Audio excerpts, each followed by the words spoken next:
Welcome to Unleash Your Courage. I am your host, Angela Schroeder. Whether you're joining us live on Turf Step Radio or in the Facebook group or by recording, we're so glad you're here and excited to have John with me here today.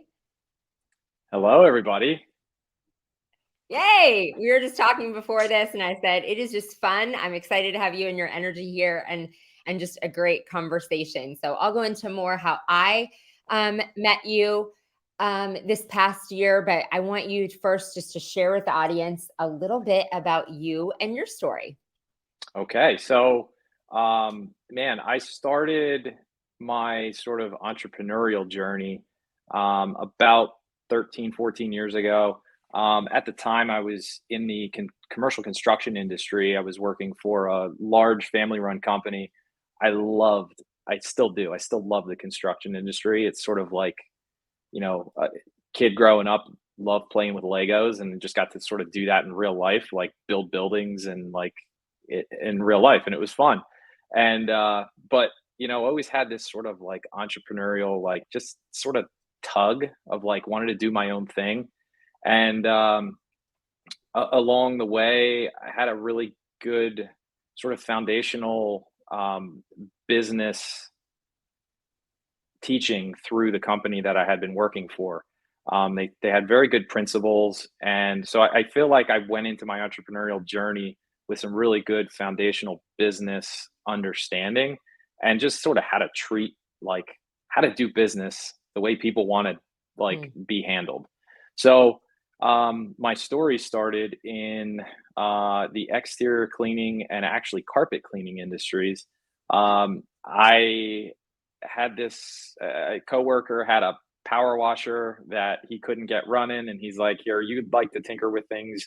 If you can get it running, you can have it. Whatever." I just want it out of my shed, so I took the thing. 5 minutes later, found a YouTube video on how to fix it, and I got it running. I started power washing the siding on my house because it was all green, and I'm like, "Wow, that was really fun." So I go around back, start power washing my deck, and 5 minutes into the job, the machine like completely started smoking and blew up, and I'm like, "Oh, great." So now I have to go back in. Like I went inside. I'm like, I can't leave the deck half cleaned here. Like I got to go find a replacement unit to finish this job. So I jumped in on Craigslist and I'm searching just for a used power washer just to get it done because I just want to get this thing off my plate.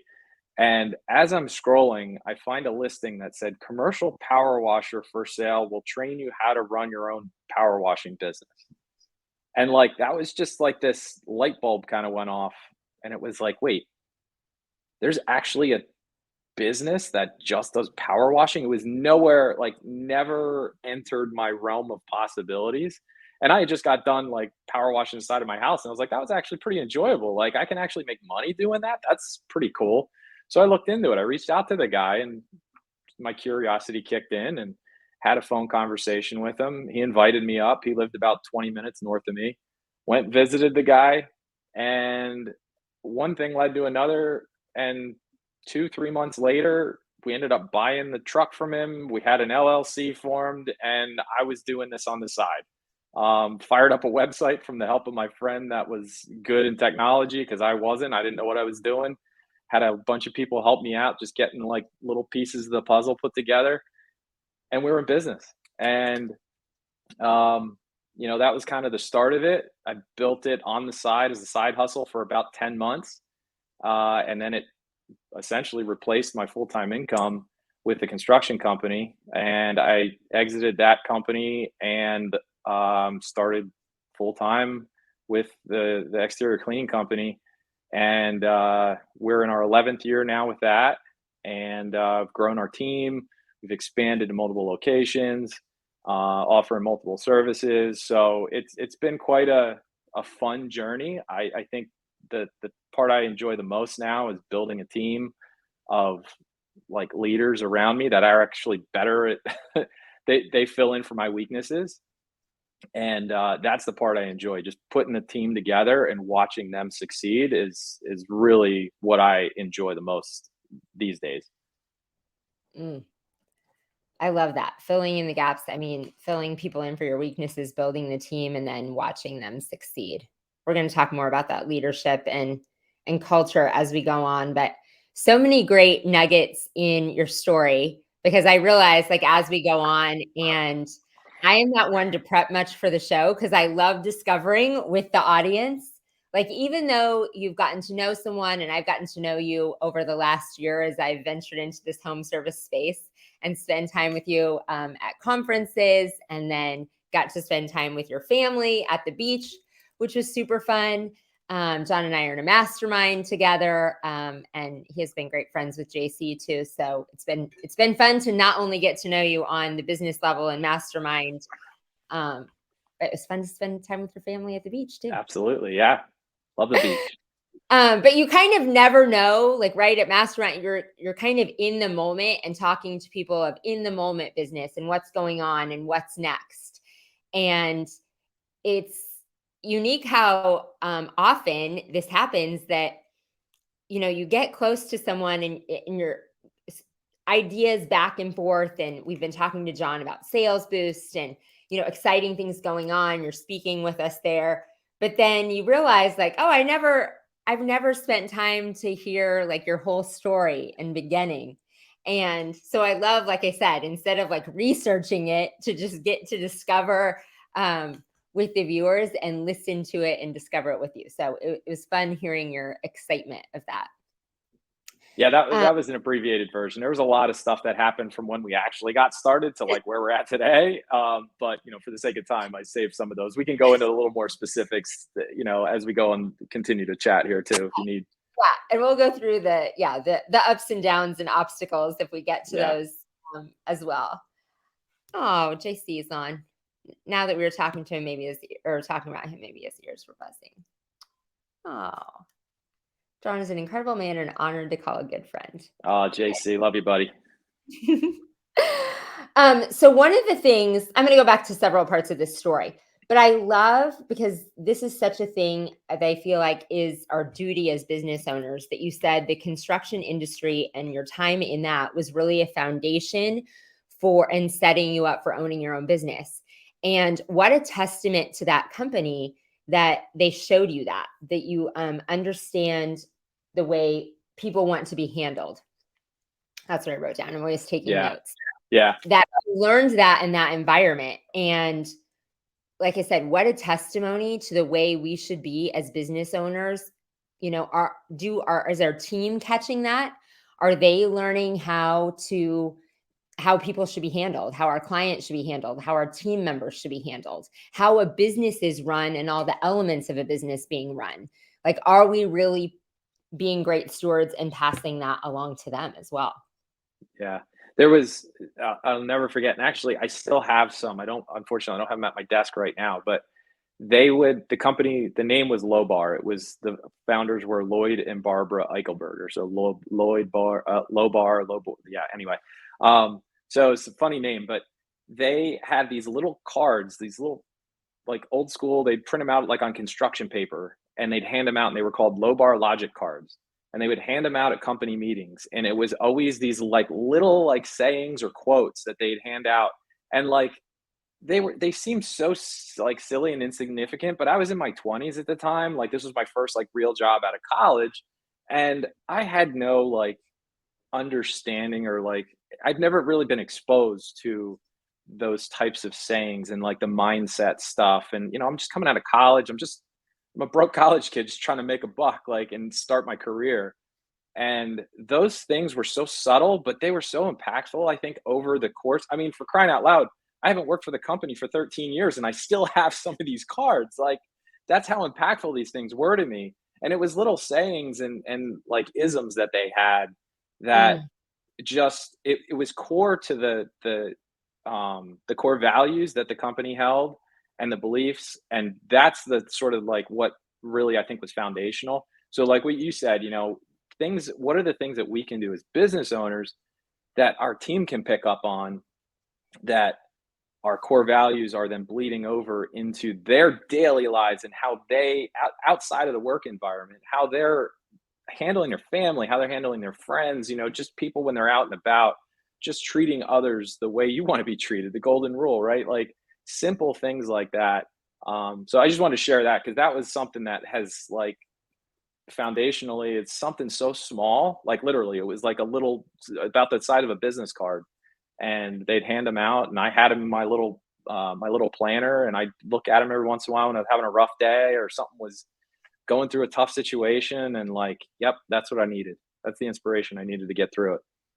Ah, I love that. That's such a great takeaway. I mean, it spoke to me right away when you said you could tell how much you carry that into your life and what a foundation. Like I said, it just sparked in me again the responsibility and power that we're doing that. And it sounds like it runs even deeper. Like you said, that the core values, are we doing that? That they are taking those core values into their daily life. And I love the idea of the cards. I mean, I have a virtual team, so I'm not sure what the physical cards would look like, but what a great thing. Like you said, it still impacted your life 13 years later just to plant little seeds Yep. into your life of just a little takeaway. So I like the story of getting into it and, oh, I didn't know I could make money at this. There's so many of us as business owners that stumbled on that we have that itch in us, like you said, that you felt like you wanted to do your own thing, the entrepreneurial, want to own your own business. But it's then interesting the industries that we stumble upon that we get into, right? You have that itch inside your head, and then all of a sudden have an experience that things are put into your life at the right time. That's like, oh, that was kind of fun. I can make money at this. And then found your, way into the industry and a path into entrepreneurship that worked to get into it part-time and build it. Yeah. And I I was just talking to my wife about this yesterday at lunch, actually. And it was funny because we were talking about some colleagues that we have, like, that we know and we've met across the country, that like we've met through sort of the industry, and then like they've broke off into masterminds or coaching programs and stuff, and we've kind of like formed, JC's one of those that like we've formed these relationships with over the years. And to think back, when I first got into business, that like, and started my own company, that was going to be sort of a byproduct of just meeting some phenomenal people that are going through the same thing that you are. And like, you can walk alongside them and call them or text them, like whenever you're having a crappy day, or to celebrate a win, because it's tough Mm. as business owners. We know people that you're friends with that don't own their own business, and they just work in a regular job. Like, when you have a win as a business owner, it comes across as like bragging when you celebrate and share that with them. They're like, "Oh, great. Like, yeah, you made a bunch of money, or you sold a big job. Good, great, good for you." But like, when you share that with somebody else who's going through the same thing as you, they know it because they've been through it, and they can celebrate with you. So and the same thing on the opposite side, when you're struggling and it's like you're just feeling like you want to hang it up, and you're like, "I'm done. I just want to toss the keys and like leave." Because I think all business owners have gotten to that point at least once, maybe Yeah. multiple times a day. And if you haven't yet, trust me, it's coming. So like, but it's really, I guess, just looking back, thinking that is just an awesome byproduct of owning a business, is just being able to network with fellow people that are looking to improve their lives, improve others' lives. And it's just so awesome to be a part of it. I love it. I absolutely love going to all the events and talking to people, like, because they're your people. They're my people. It's great. Exactly. They're your people. I love it. And geez, like you said, the tribe, like you don't realize what an incredible byproduct that was going to happen. And I love that about the service industry, that there is such an incredible tribe of people. We have to take our first commercial break, but right after that, we're going to circle back more on tribes. We'll be right back. Creating art from darkness. For over 20 years, Cast Lighting has designed and manufactured the world's most durable, energy-efficient, and technically advanced landscape lighting products available at astonishingly affordable prices. Cast offers an all-encompassing line of products with everything you need to get the job done. Cast Landscape, their most durable product, is best-in-class, low-voltage landscape lighting made of solid bronze with integrated and drop-in LED technology. These fixtures are built to endure the most demanding environments. Source Lighting, a new division by Cast, is your your source for professional grand landscape lighting made of durable brass, offering both integrated and drop-in LED technology, and backed by Cast, the world's most durable outdoor lighting. Cast Lighting gives you innovative, state-of-the-art, old-world craftsmanship with tomorrow's technology. Visit their website at cast-lighting.com today. That's cast-lighting.com. From the East Coast to the West Coast and around the world, no one rocks like Turf's Up Radio. Turf's Up Radio, your industry, your station.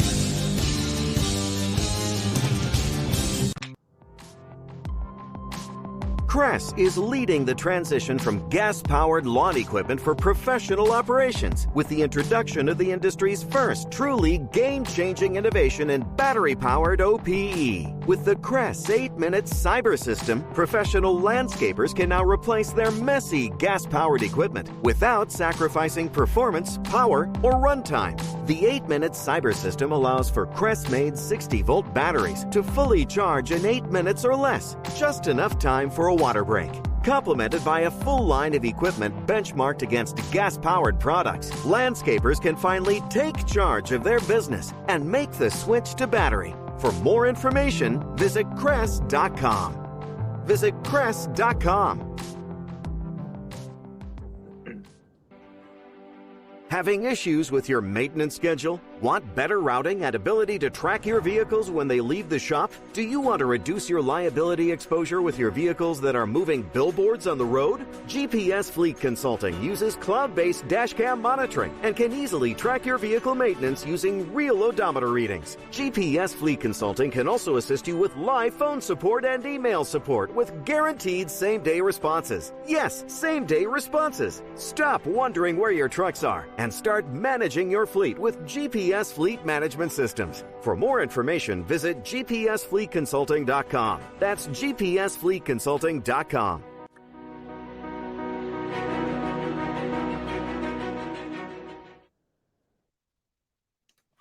And we're back.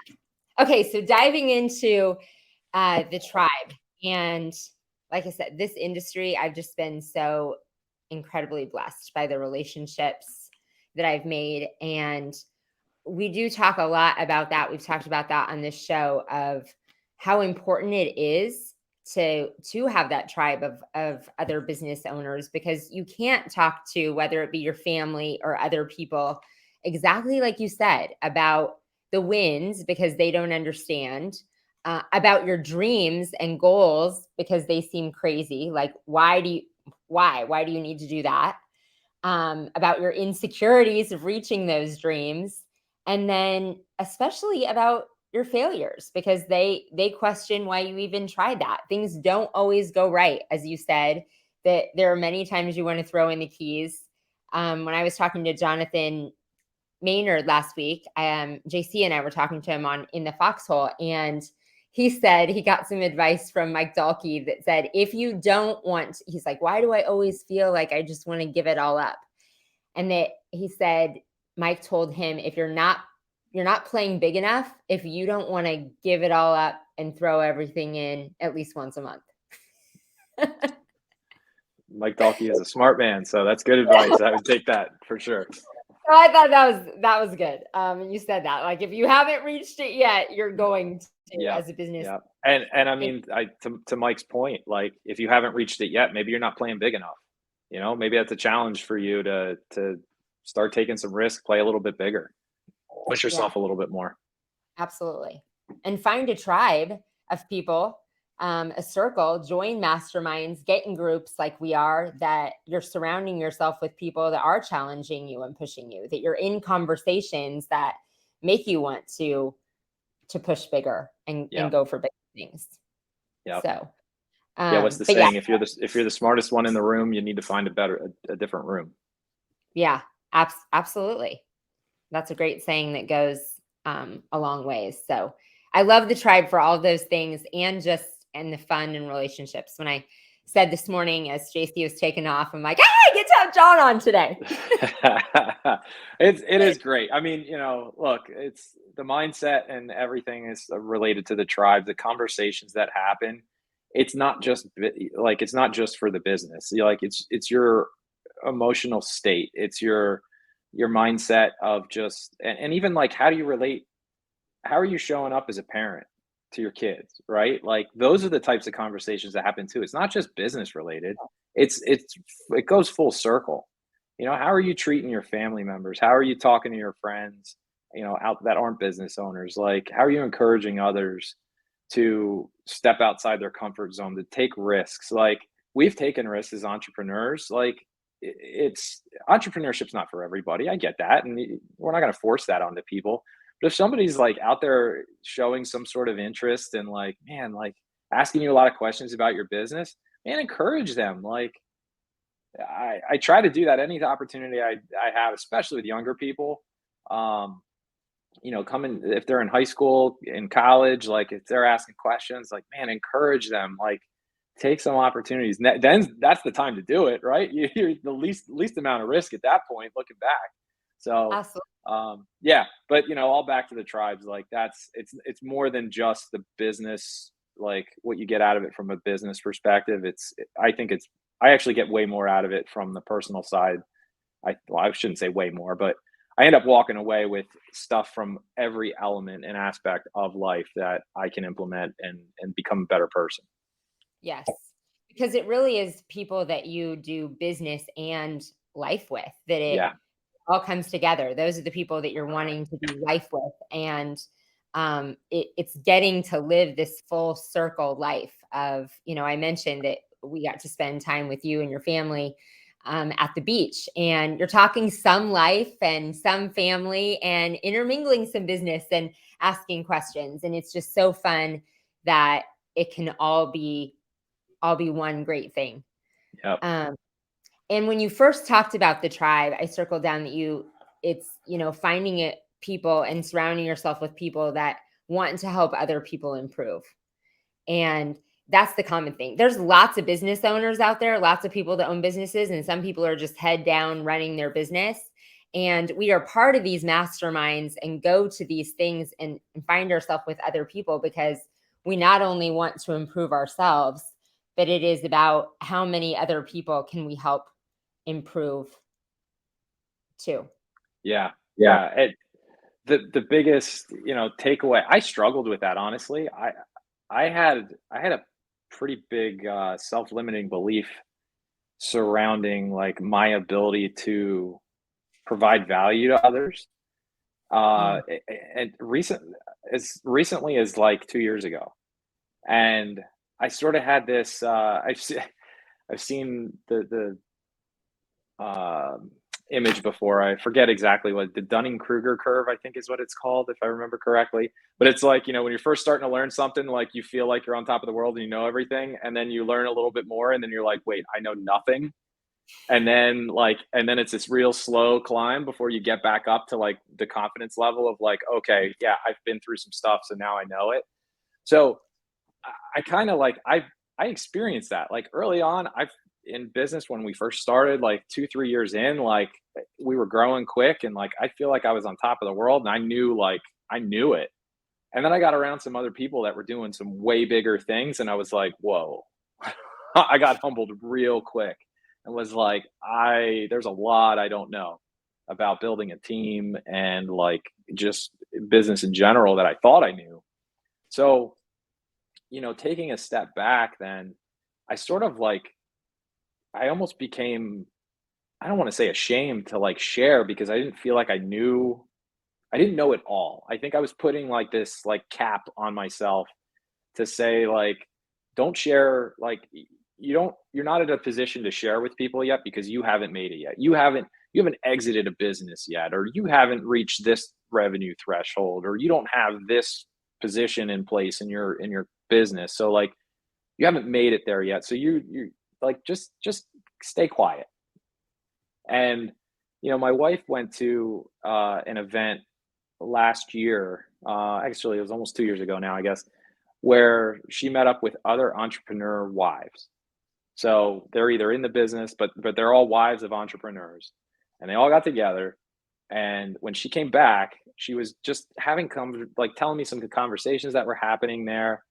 And I don't know. I don't remember exactly what it was like verbatim for what was said there, but like in one of the conversations we were talking about when she got back, it was just enough to like flip that switch for me to be like, no, John, like you've gone through a lot.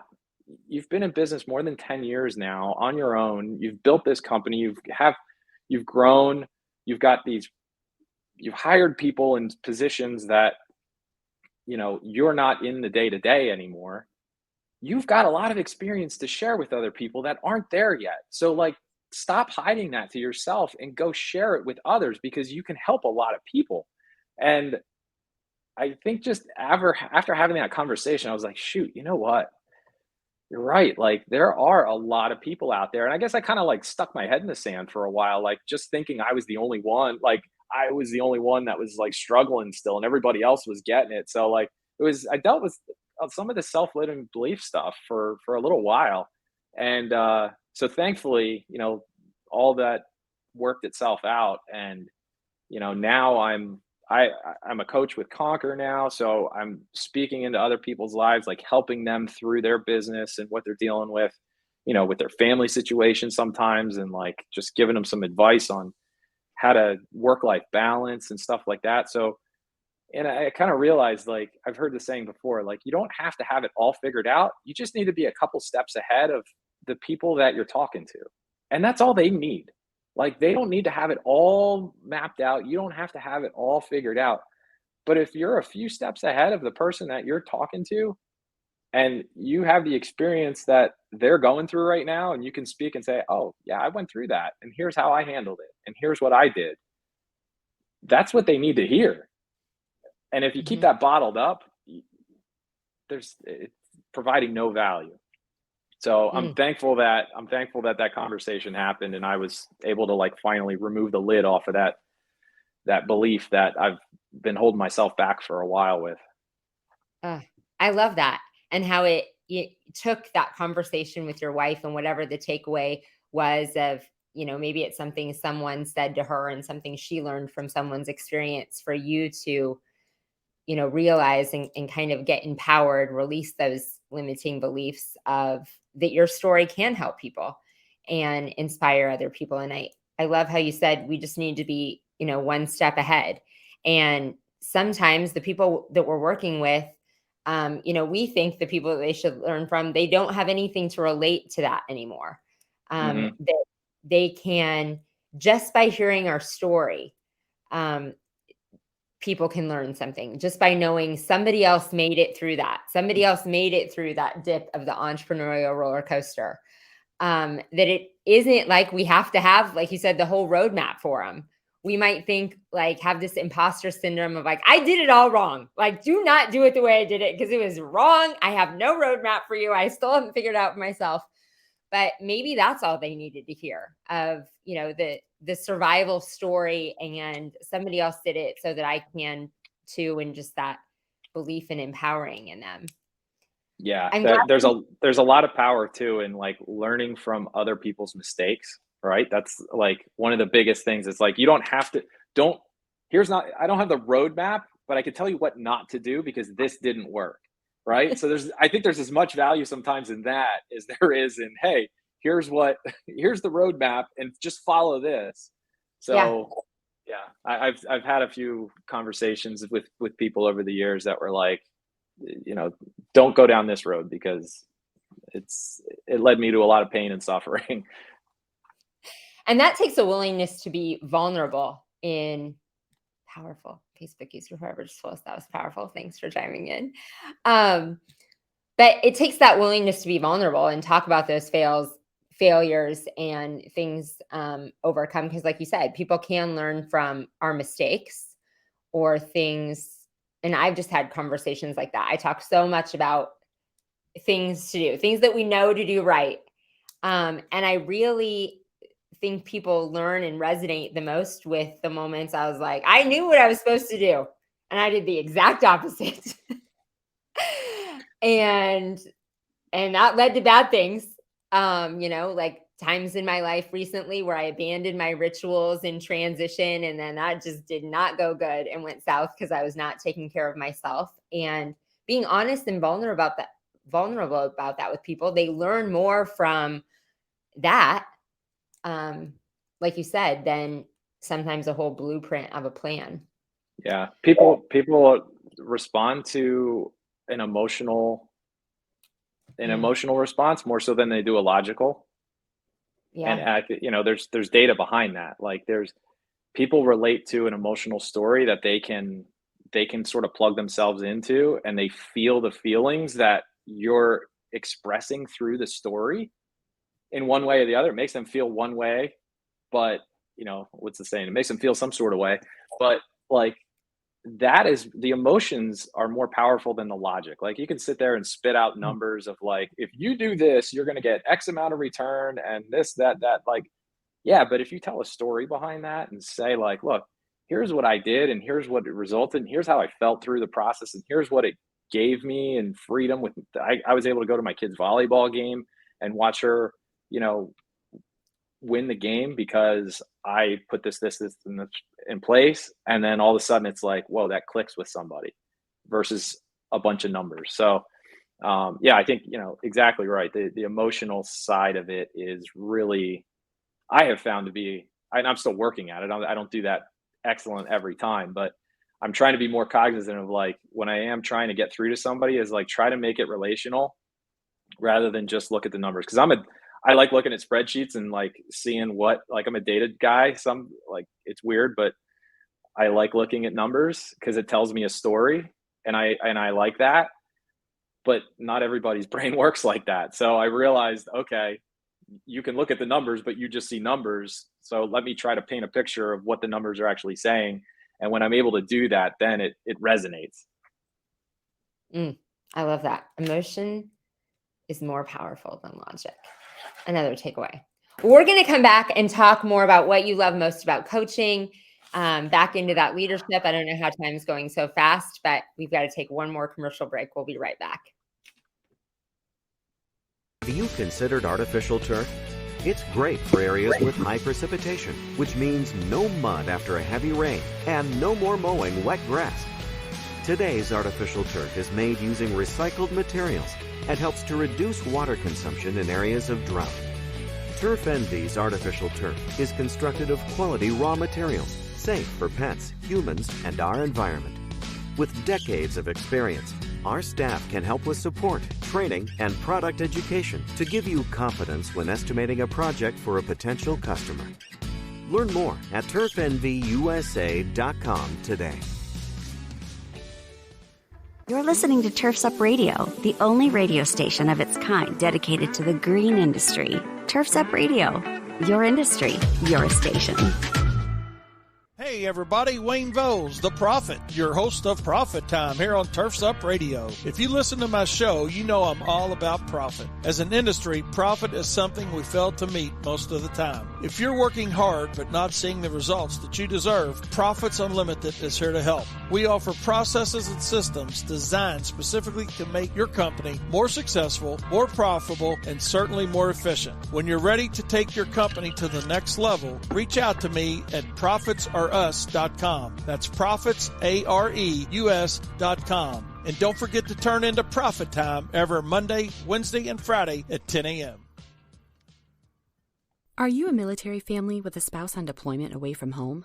Did you know that nonprofit Project Evergreen has thousands of volunteers across the country ready to help military families with lawn, landscape, and snow removal services?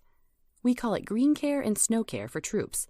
If you are a military family and would like to receive this free service, or if you'd like to volunteer to help, visit projectevergreen.org.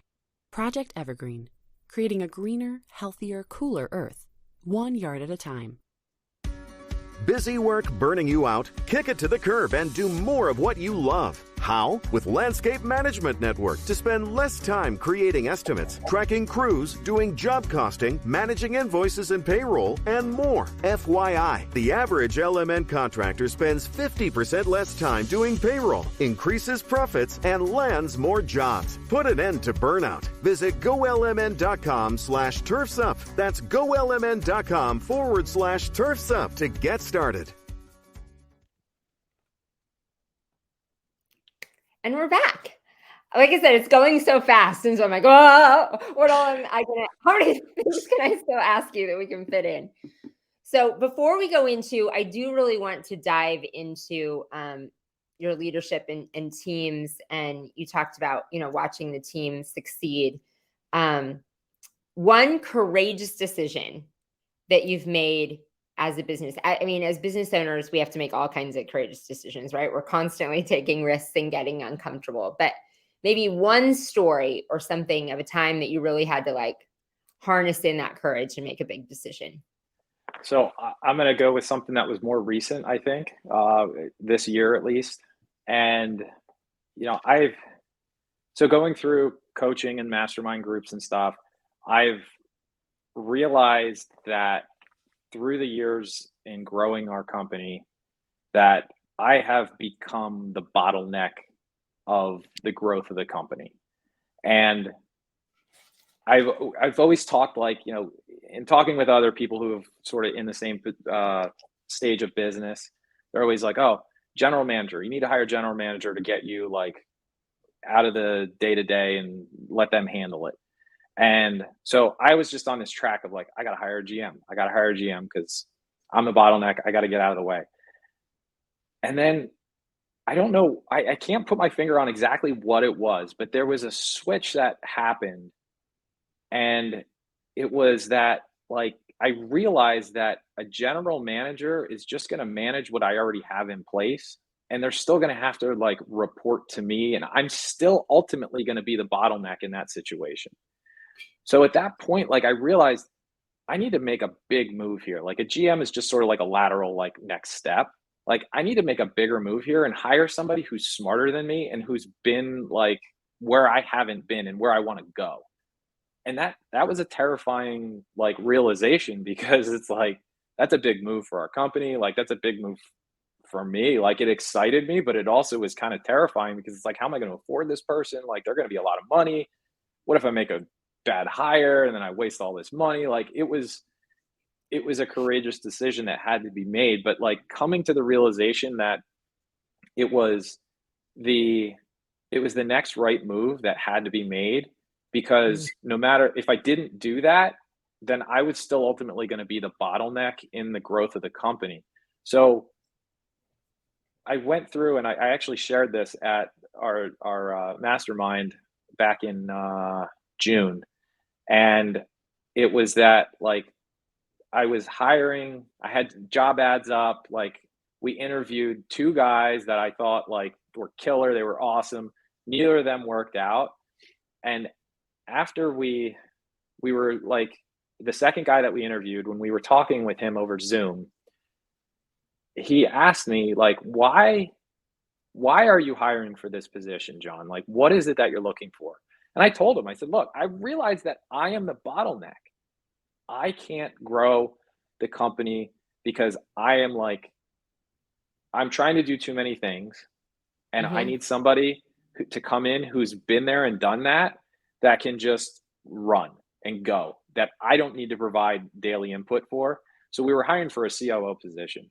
And when I said that to him and just sort of like laid my heart out and like he felt the emotion that I was feeling when I said that, like expressed that.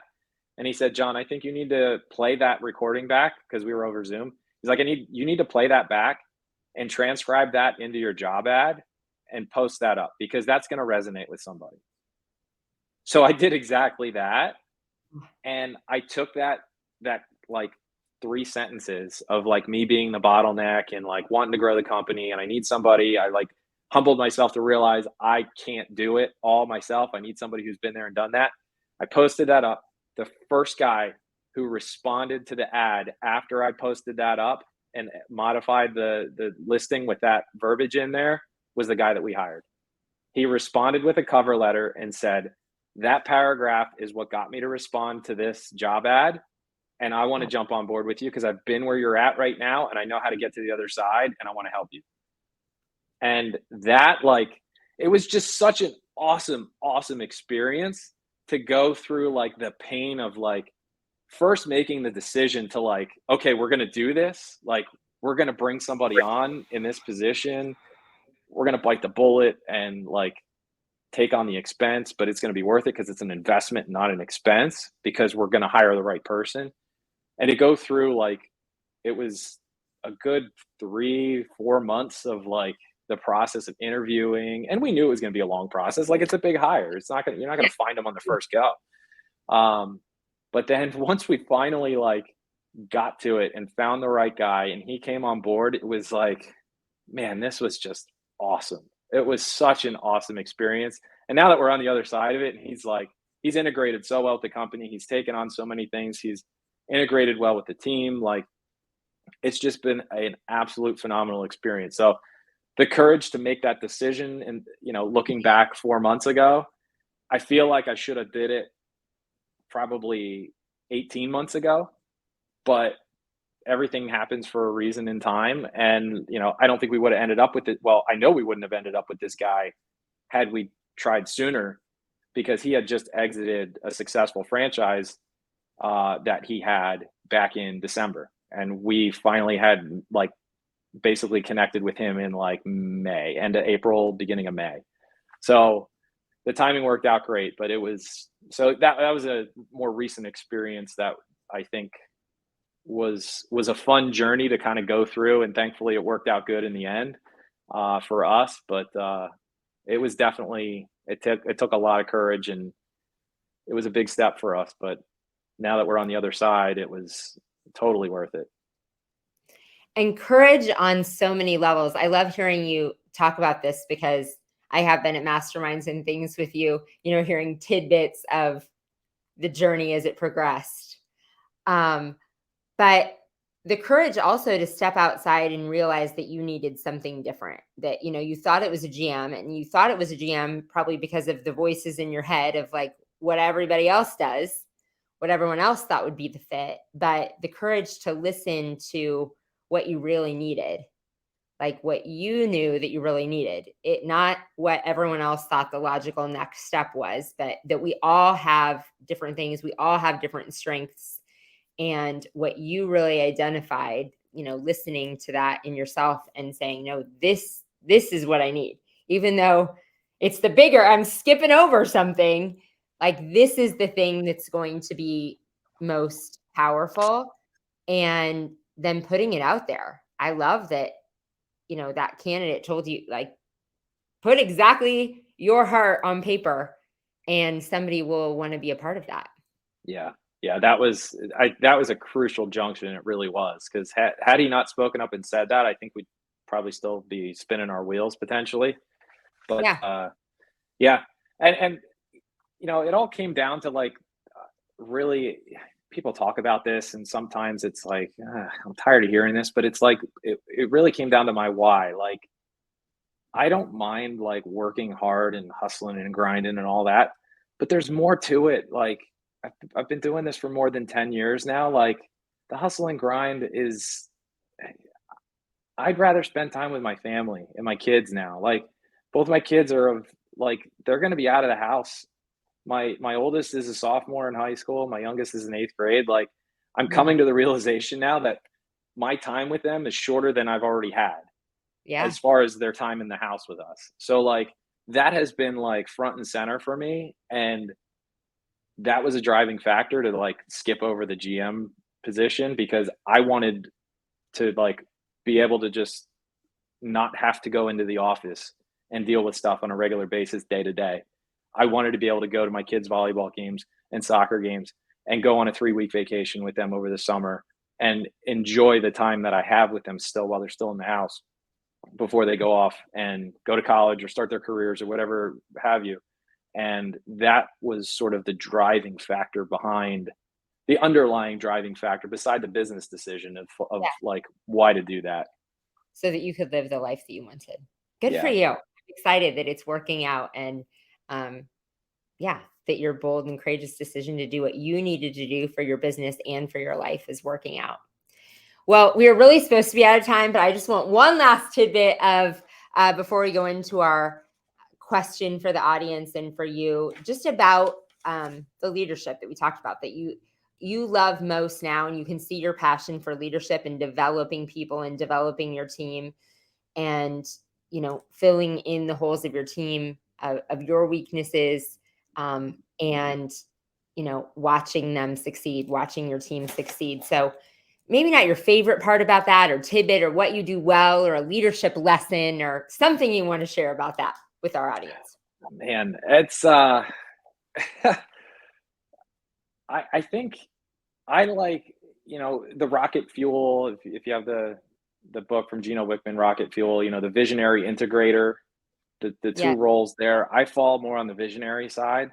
So I enjoy like casting the vision, painting the picture for the team, and then letting them use their specialties and their areas of strength to really make that come to life. So, like, one of the most rewarding things I experienced this just it was like maybe 2 weeks ago.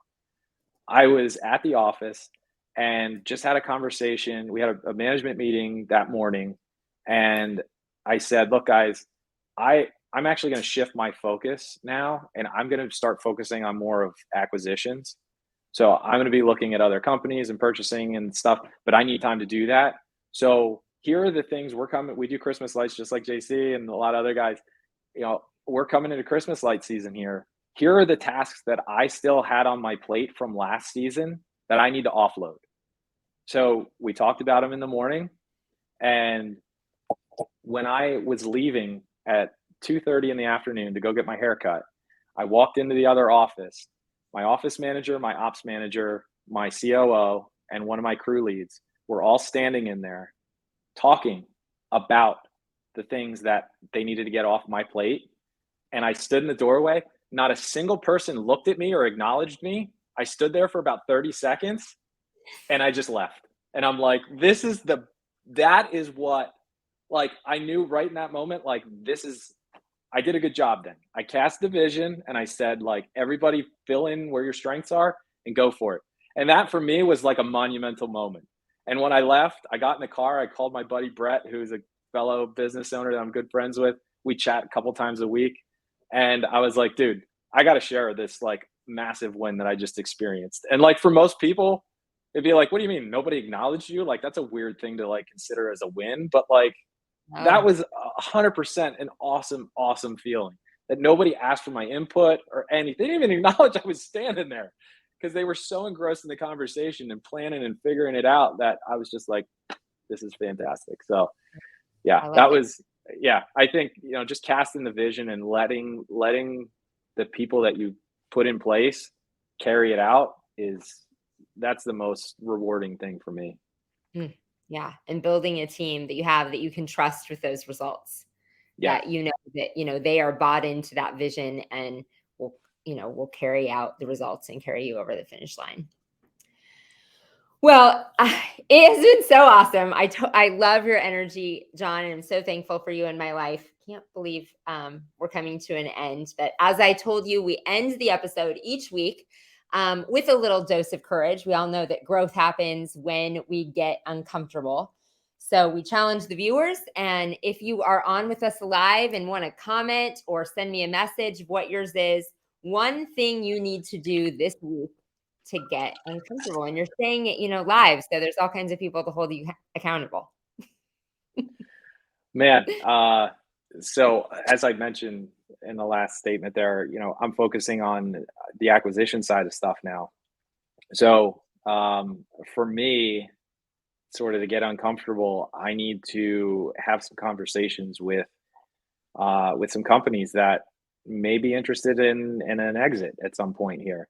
And this is new territory for me. I'm looking at established businesses, not just some small little one-man show that's looking to retire. Like, I'm looking for a large business that is established that I can take over and become an investor in and hire another, a COO or somebody and CEO in that position and roll with it and become more of an investor. And this is new territory for me. So I need to get out and take some action to make it happen. I love it. I love it. Okay. We're going to check back in with you on that and those conversations that you had. You inspired me, so I'm going to switch mine. Mine was going to be a more personal thing as I've made this life transition.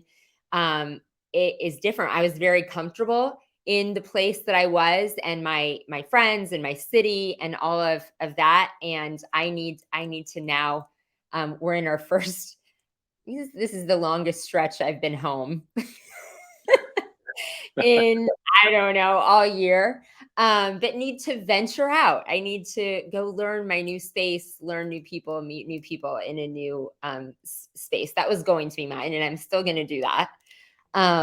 But my other one, I loved that conversation that you just described, and being, standing there and them not asking for your input. And we are in, a phase of growth that we need to make that happen more often. So I'm going to have some powerful conversations with my team that are just like that, of I need to step away, and how are we stepping up with the superpowers? So Love it. Thank you. That's awesome. So what do you need to do to get uncomfortable this week, audience? Again, I would love to hear, so we can cheer you on and keep you accountable as well. Thank you again, John, so much for joining me. Loved this time with you. Thank you. It's been a pleasure. Thank you so much for watching. You can tune in each Wednesday for Unleash Your Courage on Turfs Up Radio at 1 p.m. on Wednesdays. See you next week.